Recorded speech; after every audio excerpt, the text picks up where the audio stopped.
Welcome back, guys. This is part 2 of our NPC implementation, and we're going to be looking to leverage this AStar Grid 2D, which is an implementation of the AStar algorithm for finding the shortest path between 2 points in order to move between our patrol points.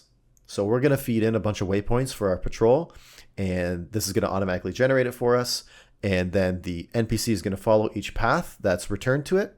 And once it reaches its last patrol point, we'll have it loop back to the beginning, or you can have it reverse. It's totally up to you.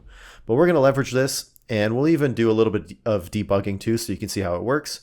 And if everything goes well, we'll have the patrol points working by the end of this video. If you like the series so far, don't forget to like and subscribe. And if you're feeling really generous, you can support the channel by buying a coffee. Okay, guys, let's get into it. So let's start by adding all of our grid setup to our level file, because every time we load a new level, we're going to want to generate our grid. And that grid, depending on the level, is going to have different colliders than previous grids. So let's take a look at that first. The first variable we're going to add is we're going to add our AStar Grid 2D. So we're going to do a public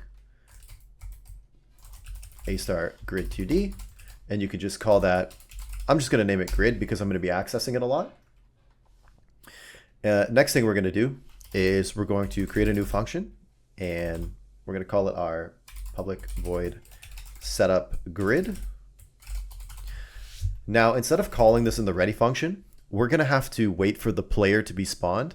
So we're actually going to call it from the update function or the process function. Go ahead and override the process function in your level file. And how we're going to call this is we're simply going to check to see if if both the grid is equal to null and the game manager dot get player, which is a function we created in a previous video, is not equal to null. So the player has spawned. We're going to go ahead and set up the grid. Now, once we set up the grid, this won't be called again because grid will not be equal to null. Here, maybe just throw a little logging statement like, hey, we're setting up our grid.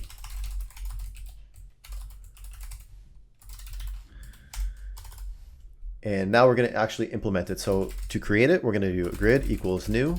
Whoops. C# syntax. All we have to do is this. And this is where we pass in all of our variables. So the first thing we have to define is a region. So when we set up the grid, we want to add our boundaries. Luckily, we've already defined our top, bottom, left, and right. And since our levels in our game start at 0, 0, or at least that's where I've put them, this is going to be very easy to do by just doing a new rectangle 2i. And here you can enter the, let's go to the actual override here. So yeah, let me find it here. The X and Y where it starts, and then the width and the height. So it starts at 0, goes to 0, or starts at 0, 0, and then right and bottom. So that's going to be our limit of our X and our limit of our Y. Next, we're going to do the cell size. This is going to be equal to a new vector 2. And this is very easy. We're going to do 16 by 16, but to keep everything in line with our other classes, we'll do globals.grid size and just put that in twice. Now, there's 2 heuristics you have to define. I am not by any means an expert on the compute and estimate heuristics, so I'm just going to use the default ones that are recommended to me by Godot, and that is the Manhattan function. So how you get those is you do the AStar Grid 2D heuristic Manhattan, and I'm going to do the exact same thing for the default estimate, because again, I am by no means a professional with this. You could play around with these. Maybe it'll give you a better pathfinding algorithm, but this is just what I'm going to use for now. Now, to make sure that this respects cardinal movement, we're going to do diagonal mode equal to AStar Grid 2D, and I believe it is diagonal mode enum never. So this isn't like a strategy game or anything. It's just cardinal movement, up, down, left, right. This will ensure that the path it takes only follows those directions. Now, once this is initiated, we have to call grid.update, I believe, just to apply all the settings. Now, the grid works in single points, so incrementing by 1 instead of 16. So we're going to do a little bit of conversion here. And how we're going to do that is we're going to do our var map height is equal to bottom divided by 16, or our globals grid size. And I'm just going to copy that, and do our map width is equal to right divided by that. And this will give us the size starting from 0, 0 of each tile, but instead of incrementing by 16, you're incrementing by 1. So if your map is 160 pixels wide or 160 grid tiles wide, it will be 16 instead of 160. So I hope that makes sense. So now we got to loop through and add each tile to our grid and declare whether it's solid or not. So we have to see if there's any collisions. And this is where the player is going to come in. So we're going to define a couple for loops here.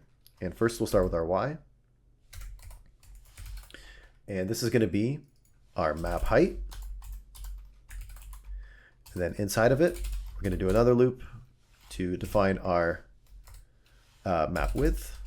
So this will get us our points. So now we're going to start going through each point. So we can now define our vector 2i. We can call it our cell is equal to new. And we could just pass in our X and Y. And then we can also declare our world position, which is going to be a vector 2. And we'll say our world position, which is equal to a new. And then we can pass in X multiplied by the global's grid size. And same thing with the Y.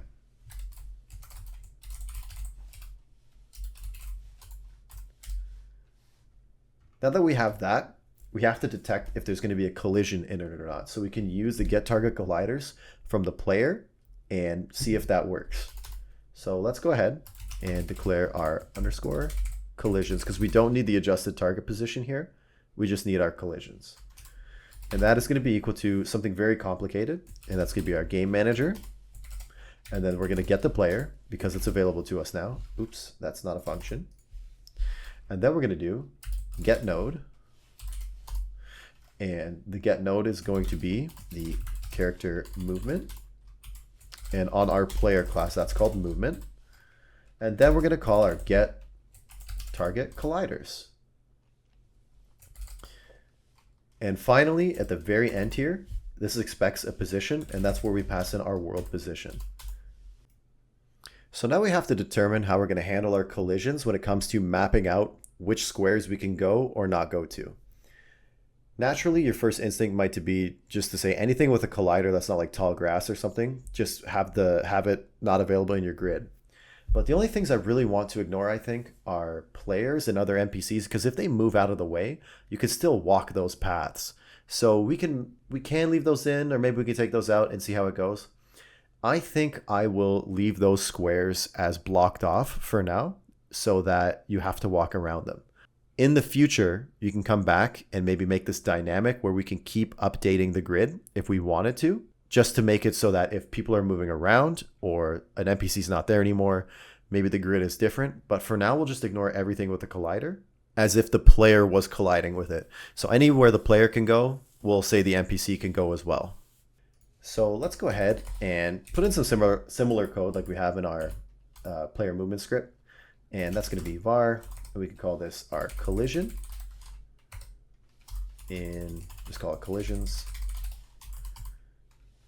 Our collider is going to be a node that's casted from a Godot object, I believe. And that's going to be our collision and then collider. And then we can get our collider type by grabbing our collider, doing a get type, and getting the name. So that will give us what class it is. So if we just want to ignore all the colliders, we can not do any modifications, but maybe we can put a little if statement here just saying to continue the loop. And I think what we're going to do is we're going to define a few things here. I guess I'll let my NPCs walk through tall grass and stuff. I'm fine with that. So let's do collider type equal to tall grass. We can just say continue. So if we happen to hit a collider that we don't want to be able to walk through, we're going to set this point as solid. So how you do that is you're going to call your grid and you're going to do set point solid. You're going to pass in the cell, so your vector 2i coordinates. and you're going to set it to true. Again, if you don't want it colliding with other things, or if you don't care if the path goes through NPCs, go ahead and add more to this if statement here. But for now, I'll just say tall grass is the only thing I want to ignore. Okay, that's all we have to do for setting up the grid. Now, what we can do actually is we can go ahead and start the patrol points with the NPC. Or if you want to add a little bit of debugging, you can actually draw some colored rectangles on the screen, turn the visibility off of a few other things, and have your actual grid show up if you just want to see what it looks like. So let's go ahead and add some of this debugging capability. First, we're going to do a public override, and we're going to override the draw function. Inside of it, we're going to check to see if our grid is equal to null. If it is, we're just going to return because I don't want to update any drawings. Next, I'm going to go ahead and copy all of this from my grid because I'm going to be doing the same for loop. However, I don't really need any of this collision stuff. I only really need the cell and the world position. So what we're going to do is we're going to declare a color, and that color is going to be equal to if the grid is a solid point, or sorry, is point solid, where we pass in the cell, we're going to define two colors. If it is occupied or it is full with a collider, we're going to declare this as red, and I'm going to do 0.3f of transparency. I think that's going to look good. And I'm just going to copy this and change it to green if it is not occupied and the cell is somewhere we can walk. You can pick any color you want, but this is what I'm going to do. And then we're going to draw a rect. We're going to go new rect 2, and we're going to do our world position, and then our cell size is going to be we can just do grid dot cell size, I believe, and then we're going to pass in our color, and then filled equal to true. Once we have this, all we need to do is tell our update function to keep redrawing. So how we're going to do that? We're going to check to see if the grid is not equal to null. We're going to queue a redraw, which will update that draw function. So let's go back to Godot and see if we can make this appear, this new grid. So let's rebuild our project and clear the console here. And now if I hit play, because we're drawing directly on the level, no 2D, we probably won't see any of the tiles or anything like that. However, if we just disable the tiles here and all that's left, well, not disable, but make invisible the tiles, all that's left are the other entities we've added. Let's see if we can see the grid now. So that's a little bit better. So all of the green spaces you see here are places where your grid will calculate a path that you're able to walk.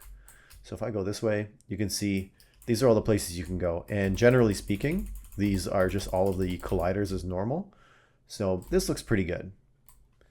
However, you can see, as we mentioned before, depending on what we make as a non-collision, if people are moving around, then it's kind of pointless to have this and this be static. So what we should do is probably fix this. And when we're setting up the grid, we're going to ignore a couple other collider types. Let's just ignore the player. And then for certain types of NPCs, I guess we wouldn't want to, but if the NPC is wandering or the NPC is patrolling, then it'd probably be good to ignore them. So we can make a special case here and say if the collider type is equal to NPC, let's drill down and see what these actually mean. So we're going to switch, and that switch is going to be on the collider type. Or sorry, actually what it's going to be is the collider. And we're going to cast that to an NPC. And then we're going to say dot, I want to get the node. I want the end, actually, I don't even need to do that. I can just get it right from the config. So if I do NPC input config, and then my NPC movement type, if I do a case here, And that movement type is, I can do all four, but I'm only interested in patrol. And I'm only interested in wander.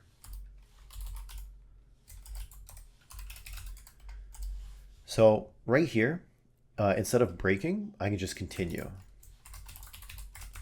And that way it'll just skip over these. So if my NPC movement is one of these guys, skip it. Or if it's the player, skip it. Let's see if that did the trick. So we're going to rebuild and play. And now you can see this NPC and the player don't have the collider. But if I go over to the gardener here, since she's just looking around and she's staying still, this path isn't calculated. So that's a little bit better. Now, if during our pathfinding, when we're walking around and we encounter one of the NPCs or player that's moving, what's going to happen is it's just going to cycle really quickly through all the target positions and just not do anything. We'll get to that problem when it comes. Let's re-enable the tiles and keep going with our code. Let's go to our NPC roam state and start working on our handle patrol function. So similar to these previous functions, we're just going to copy and paste this. I'm going to throw it here, and we're going to rename this to handle patrol. Before we do anything in this, let's check to see if we actually have some patrol points. So here you can do your NPC input.config, and you can check to see if your patrol points count is equal to 0. If it is and there's no points to patrol, then simply we're just going to return. I don't want to do anything because trying to access different indexes from the patrol points is going to crash. Now, like the other two handles, you can go ahead and throw this in here. And then before we get any further, let's go ahead and throw our case up here for our NPC movement type. And that's patrol. We're going to do our handle patrol. We're going to pass in our delta. And then our NPC input config. Dot patrol interval, and then we're going to break. Before we handle any calculations, we're going to grab our current position or the position of the owner of the state. So how we get that is by grabbing our vector2 current position and then making that equal to our NPC state owner. So you can write this two ways. You can do NPC and then state owner, or state owner as NPC, and then grab the position. And now we can move into actually what the current patrol points are. So how this is going to work is the patrol points aren't necessarily going to be next to each other. So you're going to have waypoints. For example, your first patrol point could be here, your second patrol point could be here, and maybe the third one could be up here. The patrol points are basically the end of your current route's waypoints. So what we have to do is calculate each target position or each grid tile you're going to move. How we're going to do that is we're going to keep track of a list of current patrol points. So we need a new variable. Let's call this variable our private, and we're going to do an array, a Godot array, vector2, and this is going to be called current patrol points. So basically what this is going to do is we're going to use our grid to generate the points between our current position and the next position inside of our patrol points. And then you're going to go through each grid and then it'll switch over to the next patrol point. So we'll do a similar debugging draw like we did before to show you that in action. Our next step is to check to see if our current patrol points still has any points left in it. And we're just going to check to see if the count is equal to 0. And if it is, we got some things to calculate. So first, let's grab our level, because our level is what contains our grid. And we're going to do our scene manager dot get current level. Next, we can get our target position. And the target position in this sense is our NPC input patrol points. So one of those waypoints that you plot on your map. Not the grid finding stuff or the path finding stuff, but your waypoint. So maybe we should call this waypoint. Let's get our variable waypoint and make that equal to our NPC input dot config and then dot patrol points. And then we have another variable, which is our patrol index. So which index of the array you're in. So maybe we should call this patrol point actually. Let's just say patrol point. like that. There we go. And we'll do our NPC input.config.patrol index. Once we grab our patrol point, the next step should be to increment our patrol index by 1. And if we've reached the end of the length of our array, circle it back to 0, because that's the behavior we're going for instead of a reversal. So how we're going to do that is we're going to do our NPC input.config, and then we're going to grab our patrol index. And what that's going to be equal to is our patrol index plus 1. So if the array is 3, then this would be 4. And then the modulus of the NPC input config patrol points count, so the length of the array. So this will, the remainder will, sorry, that's an and sign, modulus. So this is the remainder of division. So the reason you do the plus 1 is because every time it divides in increments, it will give you the next index up to the length and then kick back to 0. Now we can grab our pathing. So let's make a new variable called pathing. And that's going to be equal to our level.grid. And then the function we're going to use is called getIdPath. Now what this takes is vector 2i's, not vector 2's. So our vector 2's divided by the positions divided by 16. And what we're going to do is we're going to create some functions for us to help do this quickly, because we're going to call this in a few different areas. So inside of our core, we're going to go to our modules, and we're going to add a couple static functions here. I'm going to add a public static vector 2i, and I'm going to call this convert from, or you should probably make the name so it's very clear, convert vector 2 to vector 2i, and it takes a vector 2 and just a vector, and you're going to return a new vector 2i, and here you're going to have your vector dot x over your globals, over your globals dot grid size, and then your vector dot y over your globals dot grid size. And you're going to get some errors here because these are floats, so you just have to cast them to integers. And then similar to that, what you're going to do, I'm going to copy and paste this. And here we're going to get a vector 2 and pass in a vector 2i, and we're going to convert our vector 2i back to a vector. And how you're going to do that is by multiplying by the grid size. And here it doesn't care about floats or anything like that. And then save it. So go back to this, and now we got to convert some vectors.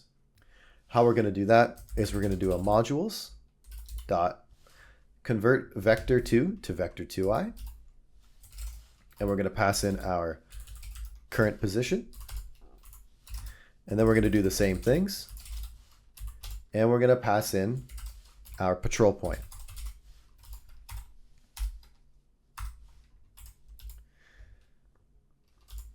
Now, when you get this list, it's going to also include the current position, so the square you're already in. We're going to want to ignore that. So how we're going to do that is we're going to create a for loop, and we're going to go through each one of these. So I want to make sure that my pathing.count variable is here, and we're going to do a var point. So a point along our path is equal to our pathing at this index, and if you hover over it, it should be a vector 2i. And then what you're going to do is you're going to take your current patrol points and add and convert back to a vector 2. Now, in order to ignore the first grid item, what you do is you take this and you just set this equal to 1. So this will make sure that whatever pathing is returned between the current position and your patrol point, that it will start at least the 1 index. So it'll skip the current position. Now, if for some reason your patrol points is returned as a 0, which will happen if you try and go to a point that's a collider, this will crash. So you can put some extra checks in here or not, but this should work for now. Next, we check to see if there are any current patrol points. So if you are pathing to somewhere you're already at, You're going to check to see if your count is equal to 0 one more time. If so, we're just going to return, and then it's just going to kick this function off again. Now I'm going to set up an NPC with some patrolling, and let's see what the console tells us our patrol points are right now. So I'm going to take this, and we're going to do a logging info, and I just want to see what the points are, and then we can continue the work from there. So I'm going to add an NPC.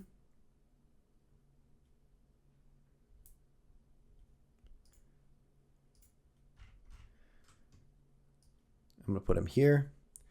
This is going to be my worker. I'm going to also rename this guy to bug catcher. So my worker here, let's give him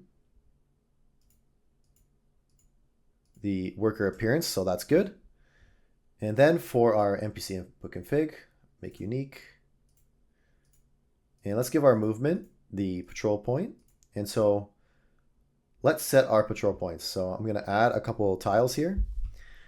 So if we take a look at where he is right now, or you take a look at the map up here, he's currently at 112 in the X and down 240 in the Y. So the first point will be 240 in the Y. I just want him to walk in a straight line for now. Maybe he'll go to this point right here. So that's 368. Let's do 368. And just to make sure I picked something divisible by 16, yeah, that works. So 368. And then what we can do is we can take a point up here. So this is 128. So let's do 128 by 368 and see if that works. I might not be picking a square that works, but I guess we're about to find out.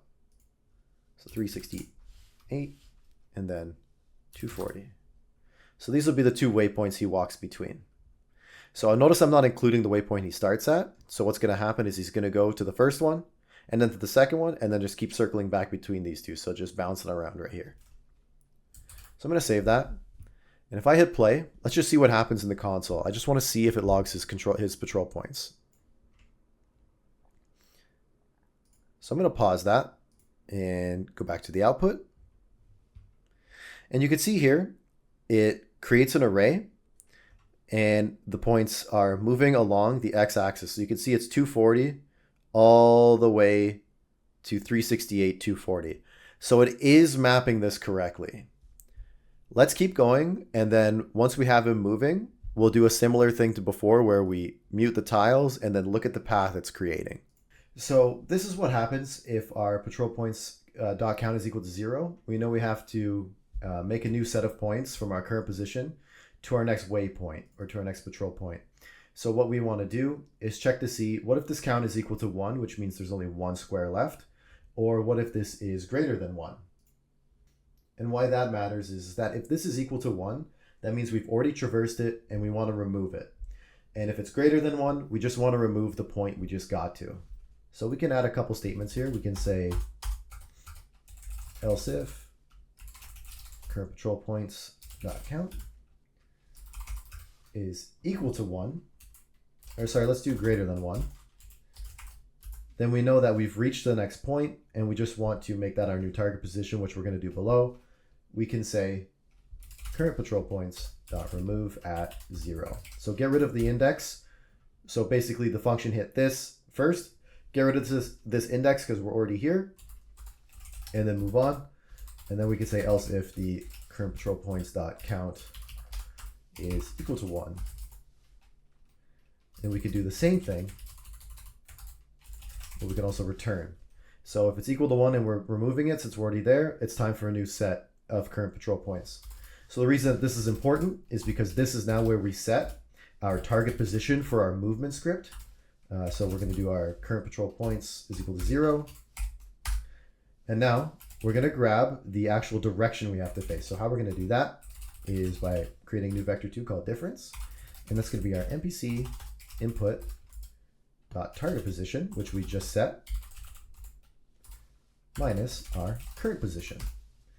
So that'll give you a vector, and then depending on the difference in the x or the y, that will tell you what the direction is. So how we check for that is by using mathf dot the absolute value. So we don't care if it's a negative or positive, we just want the difference. If the difference of x is going to be greater than the difference of y, Then we're going to check to see if it's positive or negative.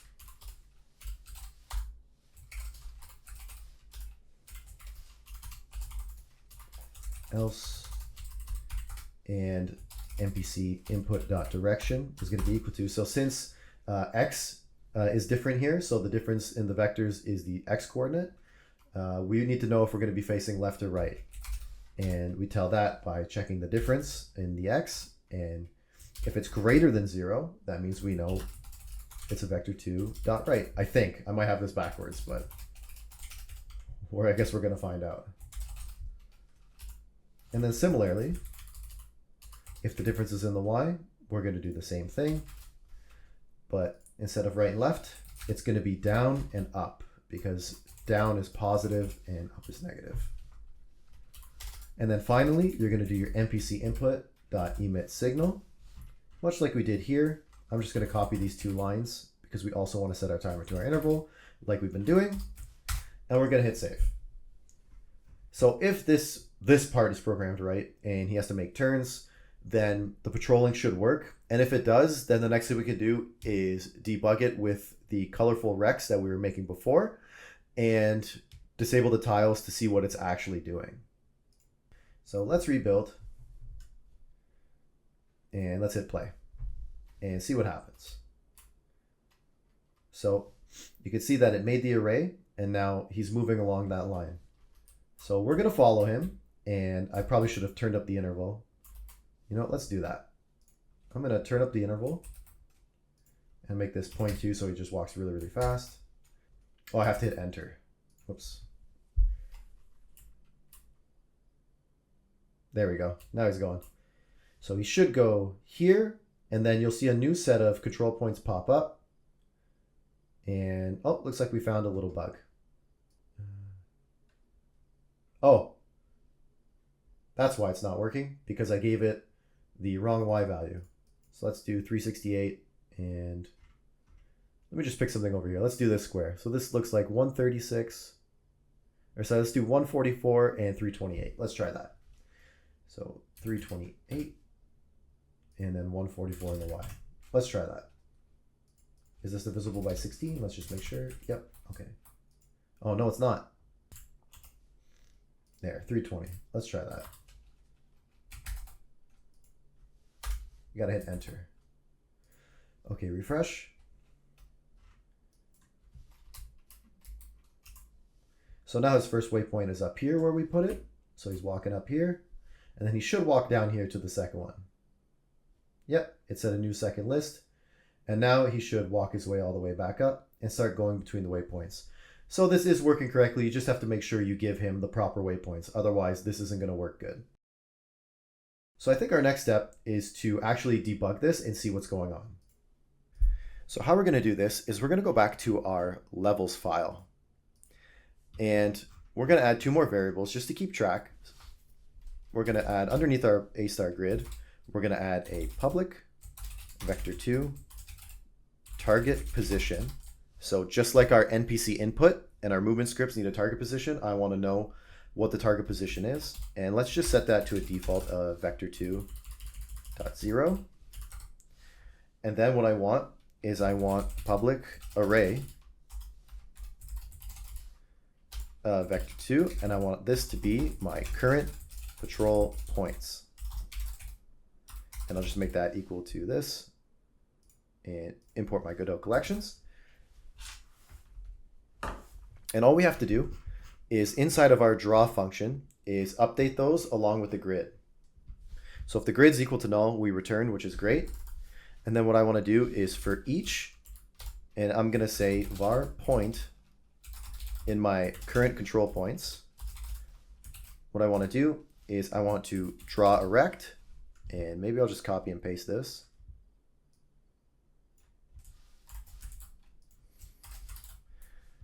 And what I'm going to do is I'm going to do point, and then the cell grid size is good. And then for color, for the control points, what I'll do is underneath, I'll draw them all to be blue. So you can just do colors.blue. That should work. And then if our target position is not equal to vector2.0, we're going to draw this as well, but instead of using blue, we're going to do something brighter. Let's do maybe cyan. And yeah, that should be good. And then back in our roam state, just to debug this, we can add a couple calls here where every time we update the target position or the current patrol points, we can update it in our level as well. And this should make things more clear to you.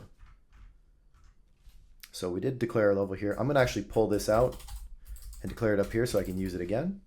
And what I'm going to say is I'm going to do level dot current patrol points equals current patrol points.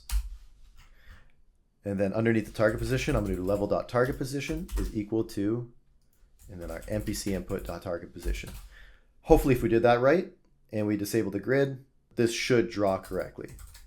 And I'm going to disable the tiles one more time. So what we should see is the green and blue, the green and red showing us which tiles are walkable and which tiles are not. And then we should see a blue path of where the character is currently walking, plus a cyan tile that is his current target position. And this should make it more clear to you what's happening.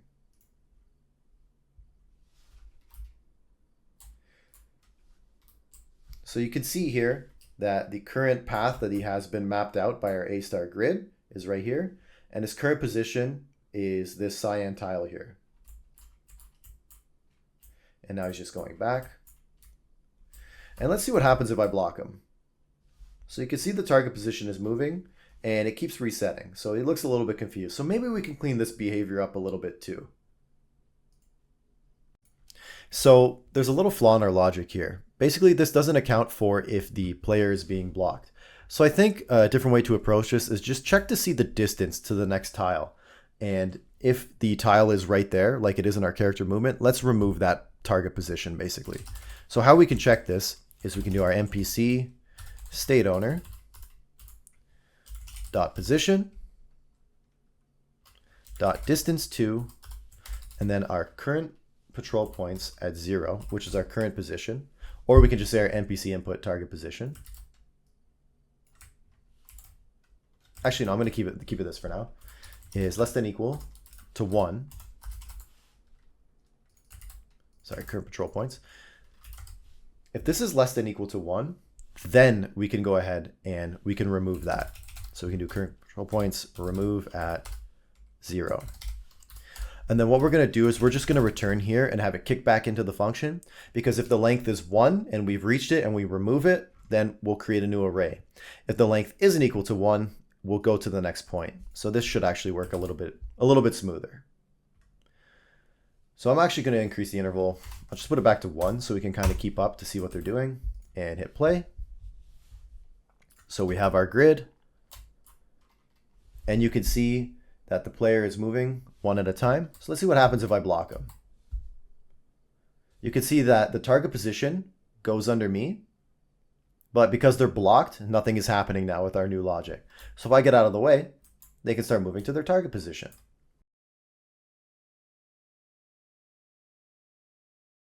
So this all seems to be working pretty well. So now let's take a look at what it looks like with the tiles.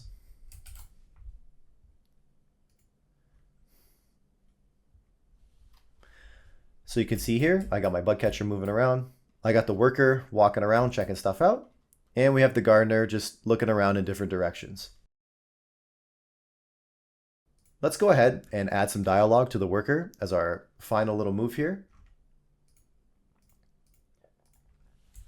And we can have them say something like, I'm improving the roads.